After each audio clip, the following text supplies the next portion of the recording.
Nothing. We have schemes been delivered, so we are very confident. There is no opposition. Thank you.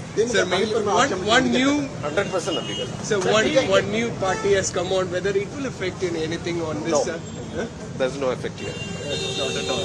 Because he's contesting in two constituencies and. It shows the confidence of the leader. Yeah. Thank you. எங்களுக்கு schemes இருக்குங்க, எங்களுக்கு confidence இருக்கு, ஒன்றும் problem இல்லை. Thank you. சிறப்பாக இருக்கு. 100%. Sir, can we expect all the good schemes in the upcoming elections? 100%. You have seen the manifesto, right?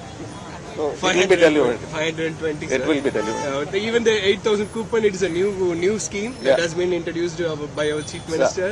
How will be the victory of DMK, sir? Very, very bright. It is very bright. We are very confident. Thank you. Thank you, sir.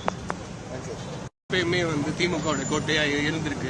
இப்பயும் வந்து முக்கியமான இதுல வந்து இருக்கு அப்படிங்கிற சொல்றாங்க. எப்படி நம்ம இருக்கோம்? திமுகவோட விக்டரி எப்படி இருக்கும் இங்க? திமுக வெற்றி உறுதி செய்யப்பட்ட வெற்றி. இதை தடுக்கின்ற சக்தி தமிழகத்திலே எந்த கட்சிக்கும் இல்லை. மாண்புமிகு மக்களின் முதல்வருடைய நலத்திட்டங்களை தான் நாங்கள் மக்களிடம் எடுத்துச் செல்கிறோம்.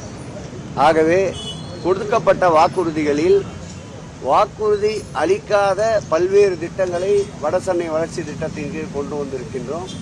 குறிப்பாக 6000 கோடி ரூபாய் அளவிற்கு வடசென்னை வளர்ச்சி திட்டம் என்று ஒரு திட்டத்தை தீட்டி அதில் கிட்டத்தட்ட 60% பணிகளை நிறைவேற்றி தந்திருக்கின்றோம். மீதம் இருக்கின்ற 40% பணிகளை நிச்சயம் திராவிட மாடல் அரசு வந்தால்தான் நிறைவேறும் என்று வடசென்னை மக்கள் நம்புகிறார்கள். ஆகவே வடசென்னை வளர்ச்சி திட்டத்திற்காகவாவது வடசென்னையிலே இருக்கின்ற அனைத்து சூரியன் வேட்பாளர்களும் சட்டமன்றத்திற்கு செல்வார்கள். சென்னையில வந்து சில தொகுதிகளை கைப்பற்ற அவங்க சொல்றாங்க. 13 தொகுதிகள் கைப்பற்றுவோம்.